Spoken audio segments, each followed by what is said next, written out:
네, 마가복음 2장 1절부터 12절까지 다 찾으신 분 아멘 하시겠습니다. 네, 우리 다 같이 합독하겠습니다.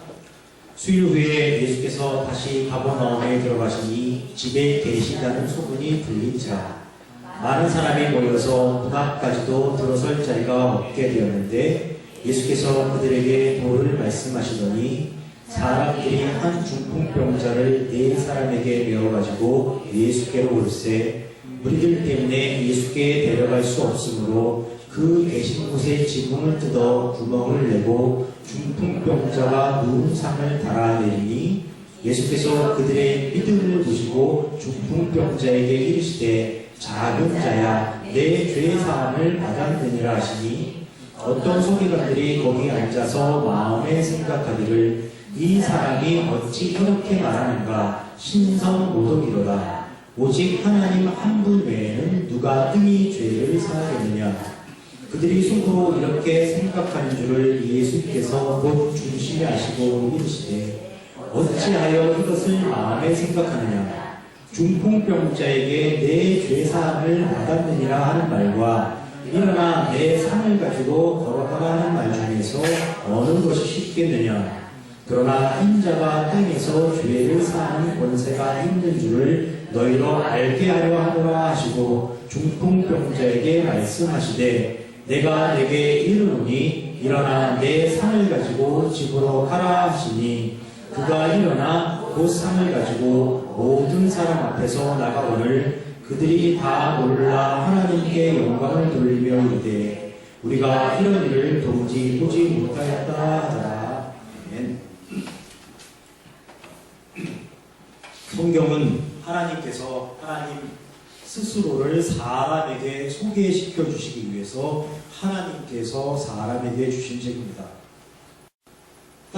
따라서 기독교의 신앙의 대상이 되는 하나님을 온전히 알고 제대로 된 신앙 생활을 하기 위해서는 성경을 많이 읽고 그 내용을 이해하는 것이 무엇보다도 중요합니다. 그런데 하나님의 자녀, 하나님의 백성된 성도들은 성경을 잘 읽지는 않습니다. 성경을 읽어서 내용을 파악하려는 것보다는 유명한 성경 구절을 암송하는데 훨씬 더 많은 시간과 정성을 기울입니다. 솔직히 말씀드려서 저도 한때는 그런 시절을 보내면서 신앙생활을 한 적이 있었습니다. 아내와 두 아들과 함께 매일 저녁 3구절씩 누가 더 암송을 잘하나 시합을 하기도 했었습니다. 누가 성경이 가장 잘 나왔을까요? 궁금하시지 않습니까? 행복은 성적순이 아니잖아요 라는 그런 영화 제목도 있는데 성적은 나의 순이 아니었습니다. 언제나 두 아들이 1등을 번갈아가면서 있고 저는 언제나 꼴찌를 했었습니다. 그런데 지금 와서 생각을 해보면 그것이 신앙생활에 그렇게 큰 도움도 되지 않았을 뿐 아니라 그렇게 큰 자랑거리도 아니었다는 것을 깨닫고 있습니다. 암송하던 시간에 성경을 조금이라도 더 많이 읽었더라면 하는 그런 아쉬움이 남아있습니다. 아마 그렇게 했더라면 지금보다도 훨씬 더 좋은 목회자가 되어 있을지도 모른다는 그런 생각이 들기도 합니다. 그렇다고 지금 제가 좋은 목회자라고 말씀드린 것은 아니니까 절대로 오해 없으시기를 부탁을 드립니다. 예, 그렇습니다. 성경은 암송해야 하는 책이 아니라 먼저 이해해야 하는 책입니다. 아무리 많은 성경 구절을 암송하고 있다고 하더라도 성경의 전체적인 이야기 흐름을 파악하지 못하면 도저히 하나님의 뜻을 이해할 수가 없습니다. 하나님의 뜻을 이해할 수가 없기에 결코 진리에 이룰 수 없게 되어 있고 진리에 이룰 수 없기 때문에 온전한 신앙생활을 하는 것 불가능합니다. 하나님께서는 성경 속 이야기를 통해서 그리고 성경 속 사건을 통해서 하나님을 드러내시고 하나님을 알려주시는 분이십니다. 우리가 반드시 암송해야만 할 정도로 하나님께서 아주 구체화되고 명문화되고 정형화되고 개념화된 말씀을 주신 적이 없습니다. 예, 성경은 암송화보다는 이해와 해석을 필요로 하는 그런 책입니다. 그러나 많은 목회자가 그리고 많은 성도가 여전히 성경 구절을 암송하는 데에 더 많은 공을 들이고 있습니다. 절대로 오해가 없었으면 하는 바람입니다. 저는 지금 성경 말씀을 암송하려는 노력에 대해서 비판을 하거나 비난을 하고 있는 것이 별거 아닙니다. 성경 말씀을 머릿속에 그리고 가슴속에 많이 갖고 다니면 얼마나 좋습니까? 참으로 훌륭한 일입니다. 다만 정확한 의미를 이해하기 위해 암송을 하더라도 암송하자고 말씀드리는 것입니다. 그 의미를 모른 채 암송에만 매달리다 보면은 자칫 하나님에 대해서, 성경에 대해서, 그리고 기독교의 원리에 대해서 심각한 오해를 낳을 수가 있기 때문입니다. 예를 들어보겠습니다. 욥기 8장 7절 말씀입니다. 여러분들께서 너무 잘 아시는 말씀입니다. 내 시작은 미약하였으나 내 나중은 심히 창대하리라는 그런 말씀이 있습니다. 기독교 성도뿐만 아니라 기독교와 아무 관련 없는 일반인들도 참으로 많이 알고 있는 말씀입니다. 성도들의 사업장에 가보면 가장 많이 걸려있는 말씀 액자이기도 합니다. 비록 현실적인 그런 문제로 인해서 시작은 조촐하게 하였지만은 하나님을 열심히 믿고 섬기다 보면은 하나님께서 사업을 크게 일으켜 주실 것이라는 그런 기대와 소망을 가지고 말씀 액자로 만들어서 사업장 정면 가장 눈에 띄는 곳에 걸어둔 것입니다. 그러나 이 말씀은 하나님의 말씀이 아닙니다. 환난과 고통을 당하는 욥을 위로하고 욥에게 충고하기 위해서 빌닷이라는 사람이 욥에게 하는 얘기입니다. 그리고 그 속뜻은 내가 고통을 받는 이유는 너와 네 자녀가 죄를 지었기 때문입니다. 이제라도 청결하고 정직하며 하나님을 찾고 강구하면 곧 회복될 것이다. 그 일이 비록 아무 일도 아닌 것 같지만은 아주 미약한 일 같지만은 하나님께서는 너의 회개와 간구를 기쁘게 여겨 받아주실 것이고 언젠가는 너를 크게 회복시켜 줄 것이다 라는 그런 뜻입니다. 이것이 내 시작은 미약하였으나 내 나중은 심히 창대하리라에 담기는 뜻입니다. 얼핏 들으면 설득력 있는 위로의 이야기 같고 아주 훌륭한 조언인 것 같지만은 빌닷의 이 말은 결코 하나님의 방식이 아닙니다. 철저하게 인과 응고에 사로잡혀 있는 타 종교적인 신앙 방식이고 전형적인 기복신앙의 모습을 드러내주고 있는 표현입니다. 사람의 행위에 대해서 하나님께서 가능하신다는 그릇된 신앙관에서 나온 이야기입니다. 이 말을 한 빌닷은 어떻게 되었을까요? 욥에게 와서 스스로를 위하여 번제를 드리고 욥에게 사과하라는 하나님의 말씀을 접하게 됩니다.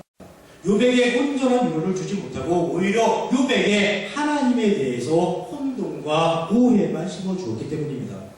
그렇습니다. 성경의 전체적인 구조를 이해하지 못하면 하나님의 가치와 원리를 오해하게 되고 결국은 내 시작은 미약하였으나 내 나중은 심히 창대하리라는 그런 액자를 만들어서 웃지 못할 그런 액자를 만들면 웃지 못할 일까지 벌어지는 것입니다.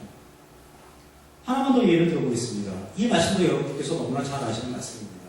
예레미야 33장 말씀에 너는 내게 부르짖으라 내가 내게 응답하겠고 내가 알지 못하는 크고 은밀한 일을 내게 보이리라 라는 말씀이 있습니다.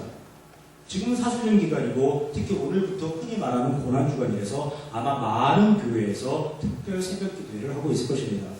교회 전면에 이 예레미야 말씀이 들어있는 현수막을 크게 만들어서 붙잡게 놓았을지도 모릅니다. 그리고 여러분 기도하십시오. 부르짖어 기도하십시오. 하나님께서 그 간절한 마음을 보시고 크고 은밀한 일로 반드시 여러분의 소원에 응답하여 주실 것입니다. 라고 설교를 할지도 모릅니다. 그러나 이 설교도 자세히 들어보면 옳은 설교가 아닙니다. 우선 부르짖으라가 기도하라는 하나님의 명령이나 조건 제시가 아닙니다. 하나님께서는 은혜를 주시기 위해서 사람에게 그 무엇도 요구하시는 분이 아닙니다. 그리고 내가 알지 못하는 크고 은밀한 일, 즉 본래 하나님께서 감추어 둔 일 아예 없습니다. 기독교의 하나님은 이미 모든 것을 다 드러내셨습니다. 그리고 이미 우리에게 모든 것을 다 주셨습니다. 그래서 기독교를 은혜의 종교라고 하는 것이고 계시의 종교라고 하는 것입니다. 그렇다면 예레미야 33장 말씀은 도대체 어떤 의미일까요? 그 의미를 제대로 이해하기 위해서 우리는 먼저 예레미야 33장 6절에서 9절까지 말씀을 보아야 합니다. 이렇게 기록되어 있습니다. 그러나 보라, 내가 이 성읍을 치료하며 고쳐 낫게 하고 평안과 진실이 풍성함을 그들에게 나타낼 것이며 내가 유다의 포로와 이스라엘의 포로를 돌아오게 하여 그들을 처음과 같이 세울 것이며 내가 그들을 내게 범한 그 모든 죄악에서 정하게 하며 그들이 내게 범하며 행한 모든 죄악을 사할 것이라. 이 성읍이 세계의 열방 앞에서 나의 기쁜 이름이 될 것이며 찬송과 영광이 될 것이요 그들은 내가 이 백성에게 베푼 모든 복을 들을 것이요 내가 이 성읍에 베푼 모든 복과 모든 평안으로 말미암아 두려워하며 떨리라입니다. 이렇게 기록했습니다. 이것이 바로 하나님께서 말씀하신 내가 알지 못한 심판은 크고 엄밀한 일입니다. 하나님께서 이스라엘 백성을 포로 생활에서 돌아오게 할 것이고 모든 죄악을 사하여 줄 것이고 예루살렘 성읍을 다시 회복시켜서 세계 열방 앞에 자랑스럽게 내놓으시겠다는 하나님의 약속이고 하나님의 일하심의 선언입니다. 그리고 이 모든 것은 하나님의 말씀대로 그리고 하나님의 약속대로 완벽하게 다 이루어졌습니다. 그런데 이것이 이스라엘 민족이 기도해서 이루어진 것일까요? 이스라엘 민족이 부르짖어 간구해서 이루어진 것일까요? 이스라엘 민족이 하나님의 심정과 마음으로 회복되기 위해서 온갖 노력을 다 기울였기 때문에 이루어진 것일까요? 그렇지가 않습니다. 그들은 기도도 하지 않았고 노력도 하지 않았습니다. 그저 공고한 삶에 대해서 하소연만 했고 불평, 불만만 물어놓았을 뿐입니다. 그런데 하나님께서는 이들의 하소연을, 이들의 아우성을 하나님을 찾는 것으로, 하나님께 기도하는 것으로, 하나님을 부르짖는 것으로, 하나님께 매달리는 것으로 여겨주시는 것입니다. 그리고 그들에게 하나님의 은혜를 베풀어 주시는 것입니다. 즉 예레미야 33장 말씀은 사람의 기도를 강조하는 것이 아니라 하나님의 일하시는 방식, 하나님의 약속의 성취, 하나님의 사랑과 자비를 강조하는 말씀입니다. 그런데 우리는 이 말씀을 기도하라는 조건의 제시로 오해하고 있고 그 조건을 충족시켜야만 하나님의 축복을 받는 것으로 생각을 하고 있습니다. 철저하게 인과응보에 사로잡힌 타 종교의 신앙 방식이고 전형적인 기복신앙의 모습입니다. 지금 대한민국 교회가 이것으로 인해서 너무나 많은 어려움을 겪고 있습니다. 그 모든 것이 다 성경을 온전하게 알지 못하고 이해하지 못하기 때문에 벌어진 일입니다. 이 성경의 내용을 얼마만큼 많이 알고 있고 또 알고 있는 내용을 어떻게 이해하고 해석하느냐에 따라서 신앙의 내용이 완전히 달라지게 되어 있습니다. 즉 온전한 신앙생활을 하기 위해서는 성경에 대한 올바른 이해와 해석이 전제되어야만 하고 그것을 위해서는 먼저 성경을 아주 많이 읽어두어야만 합니다. 성경 말씀을 암송하는 데 초점을 맞춘 것이 아니라 성경의 전체적인 흐름을 파악하는 데 초점을 맞춰야만 합니다. 그래야만 이야기를 통해서 사건을 통해서 계시하시는 하나님 그리고 그 하나님의 뜻을 우리가 온전히 파악할 수 있는 것입니다. 그러다 보면 어느 날부터 성경을 읽는 것이 정말 재미있게 느껴지게 되어 있습니다. 요즘 우리가 살펴보고 있는 마가복음도 마찬가지입니다. 자꾸 읽다 보면 정말로 재미있다는 것을 느끼게 되어 있습니다. 지난주에 우리는 마가복음 1장 23절에서 45절까지 기록된 내용을 통해서 예수님께서 귀신 들린 자, 베드로의 장모, 그리고 나병 환자를 고쳐주시는 장면을 볼 수 있었고 전도를 행하시는 모습도 살펴볼 수 있었습니다. 그때 제가 강조한 내용이 이적을 행하시기에 예수님이신 것이 아니라 예수님이시기에 이적을 행하시는 것이라고 말씀드렸습니다. 즉 예수님께서 많은 병자들을 고쳐주시고 이적을 행하시는 근본 목적은 예수님이 하나님 되심을, 예수님이 그리스도이심을, 예수님이 하나님의 아들이심을 증명하기 위한 것이라고 말씀드렸습니다. 절대로 이적 자체의 목적이 있는 것이 아니라 사람들에게 예수님의 존재를 드러내고 알려주기 위해서 여러 가지 이적을 행하시고 보여주는 것이었습니다. 그런데 그 증거가 오늘부터 살펴볼 마가복음 2장에 아주 고스란히 기록되어 있습니다. 그래서 제가 성경은 참 마가복음 재미있다고 말씀드린 것입니다. 마가복음 2장 1절부터 12절까지 중풍병자를 고치시는 장면을 통해서 그리고 2장 15절부터 17절까지 세리 및 죄인들과 식사하시는 장면을 통해서 그리고 2장 18절에서 22절까지 금식 논쟁을 통해서 마지막으로 2장 23절부터 28절까지 안식일 논쟁을 통해서 예수님의 존재를 입증해주고 있고 하나님의 원리를 많은 사람들에게 가르쳐주고 있는 장면이 등장하고 있습니다. 특히 오늘 살펴볼 2장 1절부터 12절까지 내용은 예수님께서 병을 고쳐주시는 사역이 단순히 병을 고쳐주시는 데 목적이 있는 것이 아니라 바로 예수님의 존재와 하나님의 원리를 사람들에게 알려주기 위함이라는 것을 마치 드라마처럼 구성해서 아주 극적으로 보여주고 있습니다. 마치 영화의 한 장면을 본 것 같습니다. 정말 재미있습니다. 그러나 본격적으로 그 내용을 살펴보기 앞서 먼저 꼭 하나 확인을 해보고 넘어가야 하는 것이 있습니다.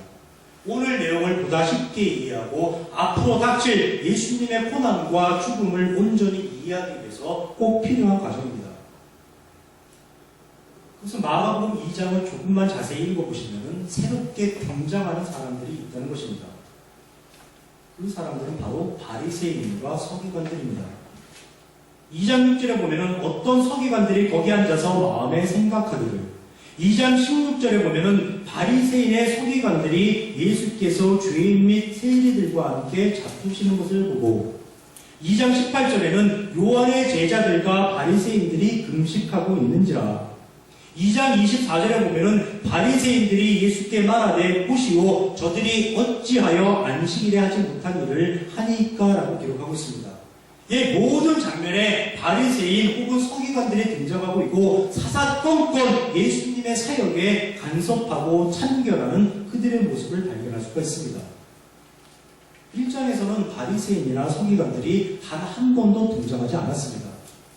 단지 1장 22절에서 무사람이 그의 교훈에 놀라니 이는 그가 가르치시는 것이 권위 있는 자와 같고 서기관들과 같지 아니함이로라 라고 사람들이 예수님의 가르침에 대해서 반응할 때 서기관이라는 단어가 딱 한 번 나올 뿐입니다. 직접 등장하는 것도 아니고 사람들의 대화 속에서 간접적으로 서기관이라는 존재가 있음을 알 수 있을 뿐입니다. 이랬던 바리새인이나 서기관들이 2장에서는 이야기 전면에 떠오르고 있습니다.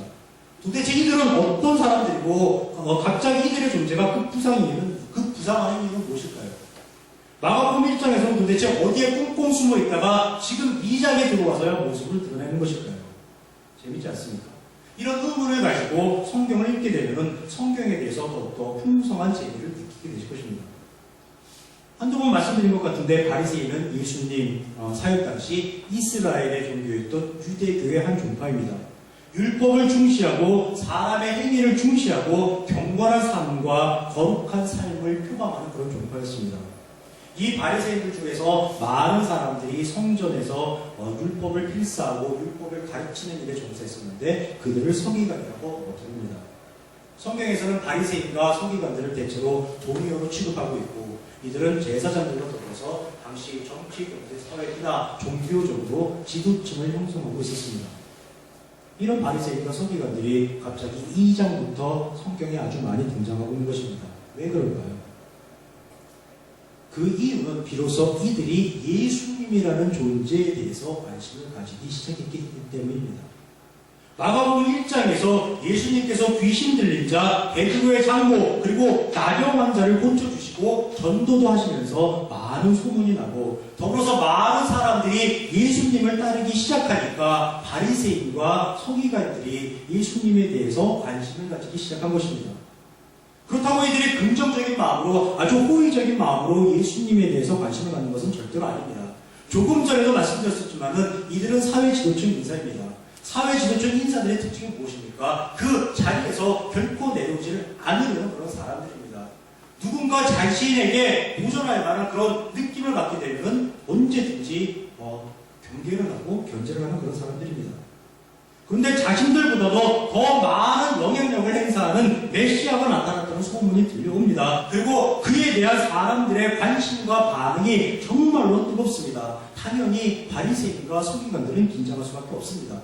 예수님이 어떤 일을 하고 무슨 소리를 하는지 눈을 크게 뜰 수밖에 없고 귀를 쫑긋할 수밖에 없습니다. 바리새인들이 예수님의 존재를 염려하고 예수님의 일거수일투족을 이제부터 감시하기 시작한 것입니다. 혹시라도 자신들의 능력의 한계가 드러나지 않을까, 혹시라도 자신의 밥그릇을 빼앗기지 않을까, 혹시라도 자신들이 가지고 있는 기득권에 상처를 입지 않을까 걱정되고 근심돼서 예수님을 감시하기 시작한 것입니다. 그리고 사사건건 예수님의 일과 말씀에 대해서 참견을 하고 꼬투리를 잡기 시작합니다. 바로 이런 이유로 마가복음 2장부터는 바리새인과 서기관들이 아주 자주 눈에 띄게 되어 있습니다. 그런데 이 모습이 어디서 많이 본 듯한 모습이 아닌가요? 어디서 보았을까요? 이 모습은 바로 우리의 모습이었습니다. 모두들 아는 것처럼 아주 굳세게 표정벌레 들어가시는데 이 모습이 바로 저와 여러분, 우리 모두가 구원받기 이전의 모습이었습니다. 결코 손해보지 않기 위해서, 결코 기득권을 빼앗기지 않기 위해서, 언제나 나의 의를 드러내기 위해서 몸부림치던 우리들의 모습이었습니다. 그랬던 우리가 하나님의 은혜로 구원받아서 의인이라고 칭함을 받게 되었고, 이제는 그 의인의 시각에서 바리새인들을 불쌍히 어여삐 가엾게 여기며 그들을 바라보고 있는 것입니다. 예, 우리 모두가 하나님의 은혜로 변화되어 있는 것입니다. 그럼 예수님께서 하나님이심을 입증하기 위해 이적을 행하신다는 그 사실과 예수님의 대화의 상대가 주로 바리새인과 서기관이라는 사실을 잘 기억하시고 오늘 본문 말씀을 자세히 살펴보도록 하겠습니다. 오늘 본문은 한 중풍병자를 고쳐주시는 장면으로부터 시작됩니다. 예수님께서 집에 계신다는 소문이 많이 퍼지자 많은 사람들이 예수님의 말씀을 듣기 위해 집으로 몰려들었고 정말 발 디딜 틈도 없었던 것 같습니다. 그때 4명의 사람들이 한 중풍병자를 데리고 갔는데 사람들이 너무 많아서 예수님 앞으로 데리고 가지 못하자 지붕을 뚫어서 구멍을 내고 그 구멍을 통해서 중풍병자가 누워있는 그 침상을 줄에 연결해서 아래로 내려놓는 그 극성을 봅니다. 바로 그때 마가복음 2장 5절에서 예수님께서 이렇게 말씀하십니다. 예수께서 그들의 믿음을 보시고 중풍병자에게 이르시되 작은 자야 내 죄 사함을 받았느니라 라고 말씀하십니다. 예, 그들의 믿음을 보시고 라고 기록되어 있습니다. 그들이라고 표현한 것을 보아서는 중풍병자만의 믿음은 아닌 것 같습니다. 중풍병자를 지극정성으로 내려놓은 4사람의 믿음이거나 아니면 중풍병자를 포함한 5명의 믿음이 될 것입니다. 그런데 이런 내용을 보고서 믿음은 중한 병으로부터 치유받는 수단이나 방법이라고 쉽게 결론을 내리시면 안 됩니다. 중병 걸린 당사자 그리고 그의 가족, 친지 및 지인들의 믿음과 중보 기도가 치유받는 열쇠라고 쉽게 결론을 내리시면 안 된다는 뜻입니다. 성경이 전하려고 하는 그 의도를 잘 파악하셔야 합니다. 이해를 돕기 위해서 복음서에 나타난 유사한 사건 몇 가지를 살펴보겠습니다. 마태복음 9장 20절에서 22절에 보면은 혈루증 앓는 여인을 예수님께서 고쳐주시는 장면이 기록되어 있습니다. 이렇게 되어 있습니다. 12해 동안이나 혈루증으로 앓는 여자가 예수의 뒤로 와서 그 겉옷가를 만지니 이는 제 마음에 그 겉옷만 만져도 구원을 받겠다 하니라. 예수께서 돌이켜 그를 보시며 이르시되 따라 안심하라 내 믿음이 너를 구원하였다 하시니 여자가 그 즉시 구원을 받으니라 라고 기록하고 있습니다. 혈루증 앓는 여인 그 당사자의 믿음으로 인해서 치유받고 구원받았다고 생각할 수 있습니다. 그런데 마태복음 9장 35절에서 36절에는 또 다르게 기록되어 있습니다. 예수께서 모든 도시와 마을에 두루 다니사 그들의 회당에서 가르치시며 천국 복음을 전파하시며 모든 병과 모든 약한 것을 고치시니라. 무리를 보시고 불쌍히 여기시니 이는 그들이 목자 없는 양과 같이 고생하며 기진하니라 라고 기록하고 있습니다. 이 말씀에서는 믿음을 보시고 고쳐주셨다는 내용이 아예 한 구절도 없습니다. 그저 불쌍히 여기셔서 예수님께서 고쳐주셨다는 내용뿐입니다. 믿음과 치유함과 구원 사이에는 도대체 어떤 상관관계가 있는 것일까요? 누가복음 7장 1절에서 10절까지는 백부장의 종을 고쳐주시는 장면이 기록되어 있습니다. 이때에는 직접 병자를 만나지도 않습니다. 단지 백부장만의 이야기를 듣고서 그를 놀랍게 여겨 돌이키사 따르는 무리에게 이르시되 내가 너희에게 이르노니 이스라엘 종에서도 이만한 믿음은 만나보지 못하였더라 하시더라. 본에 없던 사람들이 집으로 돌아가 보매 종이 이미 나아 있었더라라고 기록하고 있습니다. 백부장의 종이 어떤 사람인지 그 사람이 믿음이 있는지 없는지조차도 확인하지 않습니다. 그저 백부장의 말만을 믿고 백부장의 믿음만을 보고서 고쳐주었다고 기록하고 있습니다. 만약에 믿음이 치유받는 수단과 방법이라면 어떤 것이 맞는 것일까요? 당사자의 믿음일까요? 주위 사람들의 믿음일까요? 아니면 당사자와 주변 사람 모두의 믿음일까요? 아무 믿음도 없는데 그저 불쌍히 여겨서 많은 무리의 병을 고쳐주셨다는 내용에 대해서는 우리는 그럼 과연 어떻게 해석을 해야 하는 것일까요? 결론을 맺기가 참으로 어려운 문제입니다. 어떤 원칙이 분명히 있을 것 같기는 한데 그 원칙을 도저히 찾아낼 수가 없습니다. 과연 무엇이 정답일까요? 우리가 이런 문제에 직면하는 이유는 우리가 하나님을 그리고 기독교를 오해하고 있기 때문입니다. 본인이 무엇을 행해야만 그리고 주변 사람들도 더불어 어떤 정성을 보여야만 우리가 당면한 문제를 하나님으로부터 해결 구별받을 수 있을지 모른다는 생각을 하기 때문입니다. 지금 성경은 타종교적 습성에 젖어있는 우리들의 이러한 생각을 완전히 깨트려주고 있는 것입니다. 여러 가지 상황을 나열해서 특별한 수단과 방법을 찾아내지 못하도록 만드는 것입니다. 아니, 특별한 수단과 방법이 아예 없다는 것을 지금 우리에게 깨닫도록 해주는 것입니다. 그 대신에 하나님의 은혜, 하나님의 사랑, 하나님의 자비로 우리가 치유받는 것이라는 사실을 일깨워주는 것입니다. 하나님의 은혜와 사랑과 자비로 우리 모두가 구원받는 것이라는 사실을 가르쳐주는 것입니다. 예, 기독교는 수단과 방법의 종교가 아니라 오로지 하나님의 은혜로 하나님의 그 일하심으로 말미암는 종교라는 것을 성경은 지금 선언하고 있는 것입니다. 그 하나님의 은혜와 일하심이 우리에게 다가오는 임하는 종교, 그것이 바로 종교입니다. 기독교입니다. 이렇게 말씀드리면 믿음의 필요성, 기도의 중요성을 제가 부인하는 것처럼 들릴지도 모릅니다. 아닙니다. 제가 그런 뜻으로 드리는 말씀이 절대로 아닙니다. 고침을 받는다는 신념을 가져야만 하고 간절히 기도해야 하는 건 맞습니다. 아무것도 의지할 수 없고 아무것도 기대할 수 없는 상황에서 우리가 하나님 아니면은 누구에게 매달리겠습니까? 예, 오로지 하나님만 의지할 수 있고 오로지 하나님의 은혜만 기대할 수 있는 것입니다. 다만 우리의 신념이나 기도로 인한 것이 아니라 그 신념이나 기도를 헛되이 듣지 않으시고 응답하시는 하나님의 은혜를 우리가 바르게 알아야 하는 것입니다. 우리의 그 신념이나 기도를 헛되이 듣지 않으시고 우리를 위해서 일해 주시는 그 하나님을 바르게 알자는 것입니다. 예, 기독교는 나의 수단과 방법, 나의 노력과 정성을 이야기하는 것이 아닙니다. 나를 위해서 수고하고 애쓰시고 일하시며 은혜를 베풀어 주시는 그 하나님을 강조하는 것이고 그 하나님을 선언하는 것이 바로 기독교입니다. 오늘 보면 그들의 믿음을 보시고 해서 그들의 믿음에 대해 한 가지만 더 말씀을 드리겠습니다. 오늘 본문뿐만 아니라 혈육중 앓는 여인의 믿음, 백부장의 믿음은 우리가 생각하는 믿음, 즉 구원받은 성도들이 생각하는 그런 믿음이 결코 아닙니다. 그들의 믿음은 하나님의 은혜로 말미암은 성도의 믿음이 아니라 단지 그들의 신념일 뿐입니다. 즉 내가 믿는다는 것입니다. 메시아라고 소문이 났기에 이미 많은 사람들을 고쳐주었다는 그런 풍문이 있기에 틀림없이 나도 그로부터 고침을 받을 수 있다는 확신, 신념입니다. 그것을 단지 성경은 믿음이라고 표현해주고 있을 뿐입니다. 절대로 성도의 믿음이 아닙니다. 따라서 마가복음 2장 5절에서 예수께서 그들의 믿음을 보시고 중풍병자에게 이르시되 작은 자야 내 죄사함을 받았느니라 라고 말씀하셨을 때 그 중풍병자는 내 죄사함을 받았느니라 라는 그 말씀의 뜻을 전혀 이해하지 못합니다. 중풍병자뿐만 아니라 그곳에 있는 모든 사람들이 다 이해하지 못했습니다. 심지어는 서기관들조차도 그 말뜻을 헤아리지 못했습니다. 예수님의 존재에 대해서 예수님께서 이 땅에 오신 이유에 대해서 온전히 알지를 못하니까 예수님의 말씀의 의미를 제대로 이해하지 못하는 것입니다.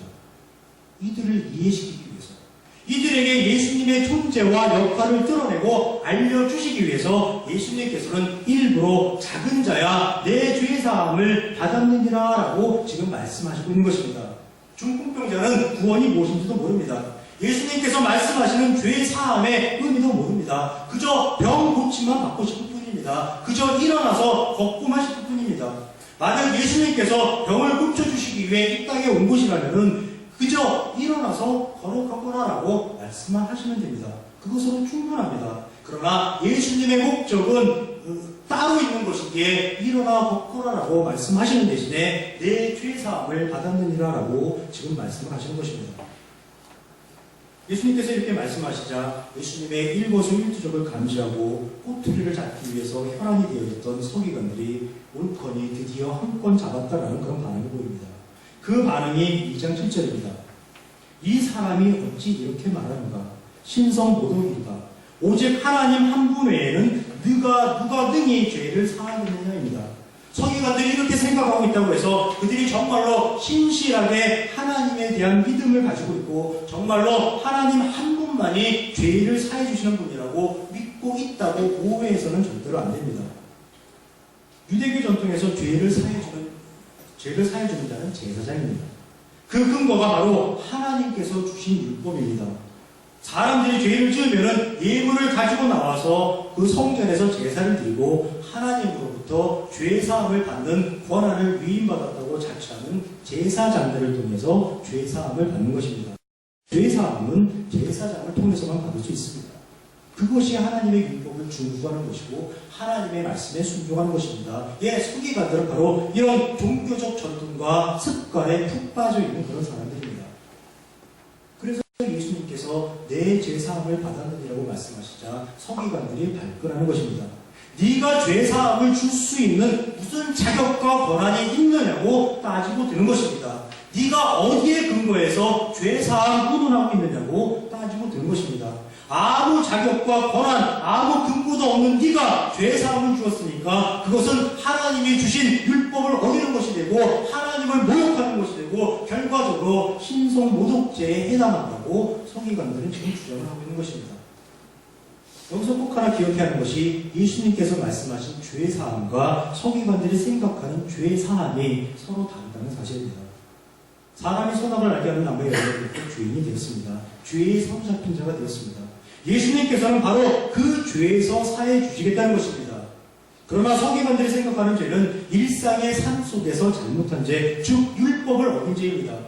그렇다 그 생각하는 죄의 차원이 다르고 죄로부터 사함받는 그 방식이 완전히 다른 것입니다. 서기관들은 이 내용을 모르니까 예수님께서 어떤 존재인지를 모르니까 예수님의 말씀에 대해서 꼬투리를 잡는 것이고 신성모독 운운하면서 따지고 든 것입니다. 그리고 또 한 가지 기억해야 하는 것이 서기관들이 과연 죄사함을 주는 이는 진정 하나님뿐이라는 신실한 생각만을 가지고 예수님의 말씀에 트집을 잡아두는 것입니다. 결코 그렇지가 않습니다. 지금 서기관들은 자기 밥그릇과 제사장들의 밥그릇을 걱정하고 염려하는 것입니다. 그동안 잘 먹고 잘 살고 있었는데 난데없이 메시아라고 나타나서 많은 사람들의 열렬한 지지를 받고 있습니다.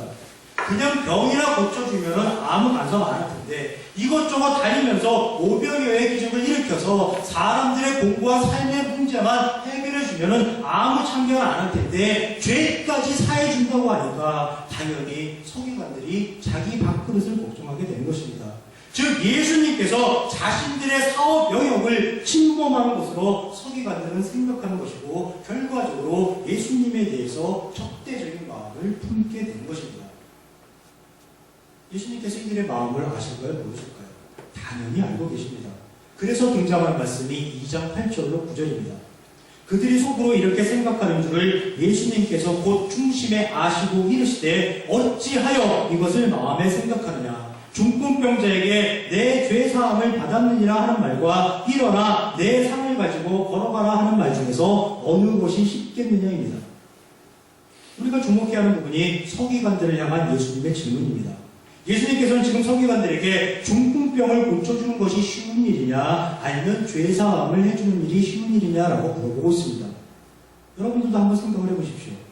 여러분들이 당시 서기관이라고 가정하고 중풍병자를 고쳐주는 일과 죄를 사해주는 일 중 어떤 것이 더 쉬운 일이냐고 생각을 해보십시오. 과연 어느 것이 더 쉬운 일이고 어떤 것이 더 어려운 일일까요? 서기관들에게는 죄를 사해주는 일이 훨씬 더 쉬운 일입니다. 그들이 중풍병자를 일어나 걷게 하는 것은 불가능한 일입니다. 그들이 무슨 능력과 재주로 중풍병자를 고쳐줄 수 있겠습니까? 그들의 능력과 재주로는 도저히 할 수 없는 일입니다. 그러나 죄를 사해주는 일은 정말로 쉬운 일입니다. 자신들이 일하는 성전에서 일상적으로 보아왔던 일입니다. 제사장들이 그저 몇 마디 하면은 죄를 몇 마디만 해주면 다 끝나는 일입니다. 죄를 사해주는 거에 다 끝나는 일입니다. 누워서 식은 죽 먹기입니다. 예, 서기관들에게는 중풍병자를 고쳐주는 것은 아주 어려운 일이고 불가능한 일이고 죄를 사해주는 일은 아주 쉬운 일이 된 것입니다. 그렇다면 예수님께서는 이들 앞에서 서기관들 앞에서 어려운 일, 불가능한 일, 도저히 이루어질 수 없는 일을 행하셔야 할까요? 아니면 이들이 일상적으로 해오던 그런 쉬운 일을 하셔야만 할까요? 당연히 어려운 일, 불가능한 일을 하셔야 하는 것입니다. 그 일을 통해서 예수님의 능력과 권세를 증명하는 것이고 불가능하다고 여겨지는 일을 아주 쉽게 했기 때문에 그것보다 더 쉽게 여겨지는 일은 당연히 할 수 있을 것이라는 확신과 믿음을 거기 모여있는 모든 사람들에게 심어주는 것입니다. 그 일을 행하시는 모습이 2장 10절로 11절입니다. 인자가 땅에서 죄를 사하는 권세가 있는 줄을 너희로 알게 하려 하노라 하시고 중풍병자에게 말씀하시되 내가 내게 이르노니 일어나 내 상을 가지고 집으로 가라 합니다. 사람들이 서기관들이 불가능하다고 생각하는 일을 행하시고 보여주시는 것입니다. 그리고 그 불가능한 일, 즉 아무도 할 수 없는 중풍병자를 일어나 걷게 해 주었으니까 죄 사해주는 일쯤은 아무것도 아니겠지. 죄를 사해줄 능력 권세가 나에게 있다는 것을 이제는 너희가 인정하겠지. 이제는 내가 누구인지 너희가 인정할 수 있겠지라고 예수님의 존재를 서기관과 바리새인과 거기 있는 모든 사람들에게 드러내고 알려주는 것입니다. 과연 예수님의 말씀대로 중풍병자는 즉시 일어나서 자신이 누워있던 침상을 가지고 모든 사람들이 보는 앞에서 단단히 걸어나갔습니다. 그리고 그곳에 있던 모든 사람들이 다 올라서 하나님께 영광을 돌리고 감탄사를 연발하였다고 성경은 기록하고 있습니다. 이때 서기관들의 표정과 심정은 어땠을까요? 성경에는 기록되어 있지 않지만 그들의 표정은 정말 벌레 먹은 표정이었을 것이고 그들의 심정은 정말로 기가 막혔을 것입니다. 한 뿔이 잡았다고 생각했는데 오히려 예수님에게 된통당한 꼴이 되었기 때문입니다. 그들은 머쓱하게 집을 나서면서 아마도 이를 가렸을 것입니다. 두고 보자, 오늘은 당했지만은 다음에는 반드시 안갚음을 해주고 말 것이다 라고 단단히 결심을 했을 것입니다.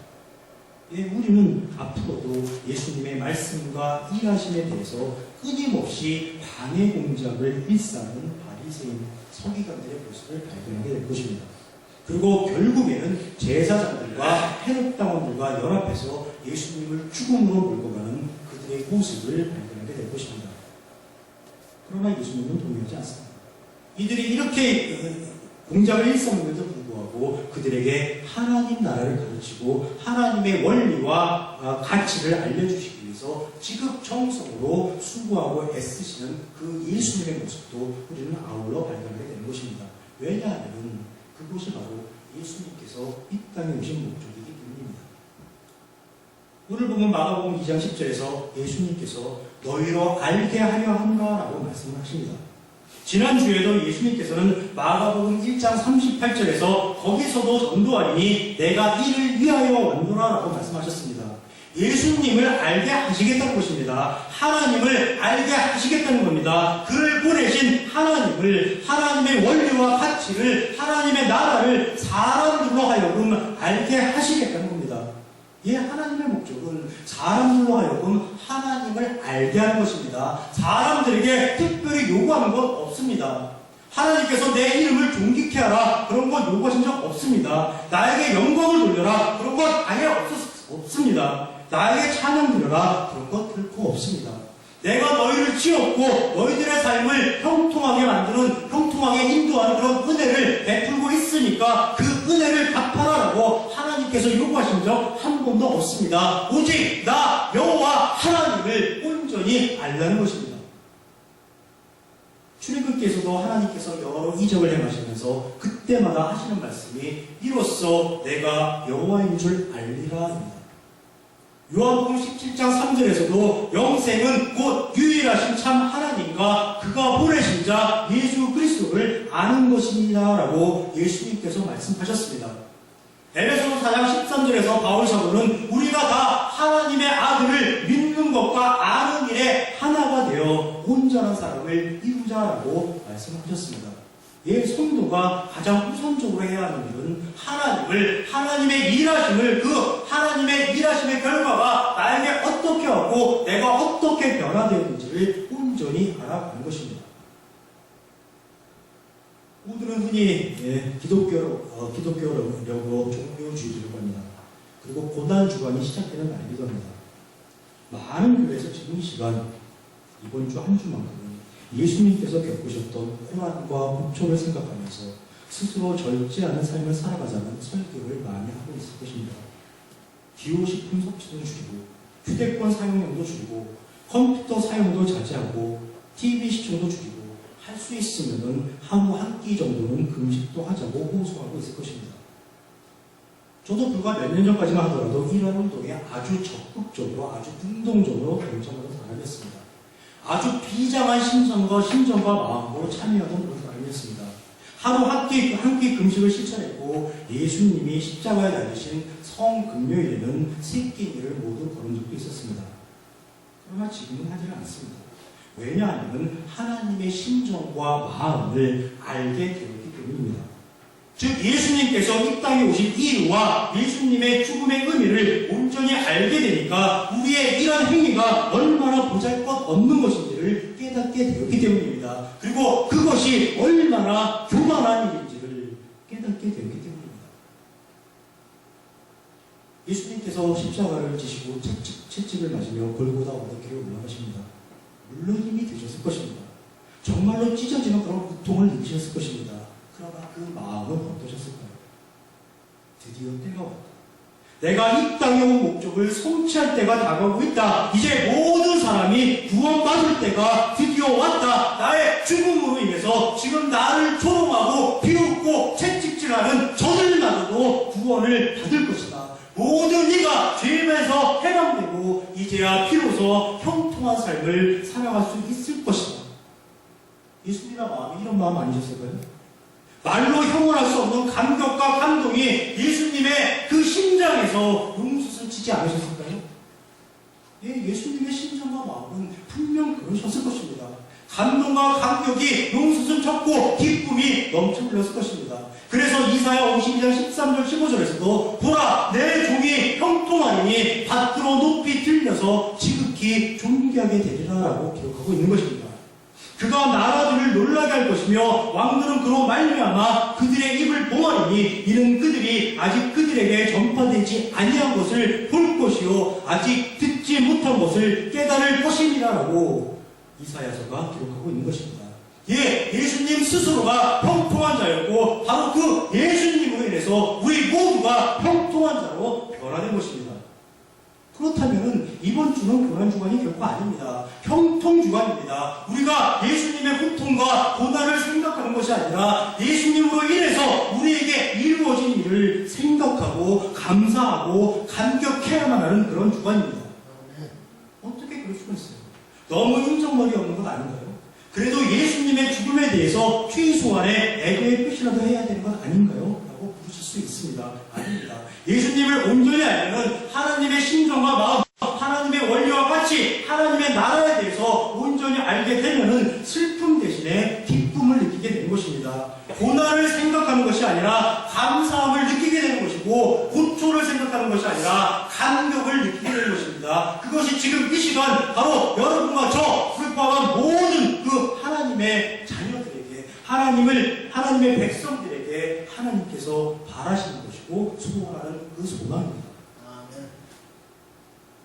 No pain, no gain이라는 말이 있습니다. 고통 없이는 아무것도 얻을 수 없다는 말입니다. 이 말을 우리가 예수님의 고난 고통에 동참해야 하는 것이라고 주장합니다. 아닙니다. 이 말은 그 뜻이 아니라 예수님의 고통이 없었더라면 우리에게 이루어진 것이 아무것도 없다는 뜻입니다. No cross, no crown이라는 말이 있습니다. 십자가 없이는 면류관이 없다는 말입니다. 이 말을 우리가 우리 스스로의 십자가를 져야만 승리의 면류관을 얻는 것이라고 대부분의 교회에서 주장합니다. 아닙니다. 이 말은 그 뜻이 아니라 예수님의 십자가가 없었더라면 우리에게 승리의 면류관이 결코 주어지지 않았을 것이라는 뜻입니다. 예, 예수님이 죽은 겁니다. 우리는 죄에서 해방되어서 자유로운 존재가 되었고 승리의 면류관을 받았던 그런 존재로 변화가 된 것입니다. 이제는 그 자유를 누리고 그 승리를 다 누리시기를 부탁드립니다. 그것이 우리들을 향한 하나님의 참 뜻이라는 것을 항상 기억하시기를 부탁드립니다. 이번 한 주간 감사와 감격과 감동 가운데 살아가시기를 축원합니다. 고통과 고난과 고초를 생각하시는 것이 아니라 과연 예수님 예수님의 죽음과 부활로 인해서 나에게 어떤 변화가 일어났는지를 감격해 하는 한 주간 되시기를 주님의 이름으로 축원합니다. 하나님께서 죽으시면서까지 여러분과 저에게 베풀어 주셨던 그 사랑을 기억하시고 구원받은 자로서, 은혜 받은 자로서 그 구원의 감격과 은혜를 풍성하게 다 누리며 살아가시는 우리 담임 성도 되시기를 주님의 이름으로 축원합니다. 기도하시겠습니다. 하나님 감사합니다.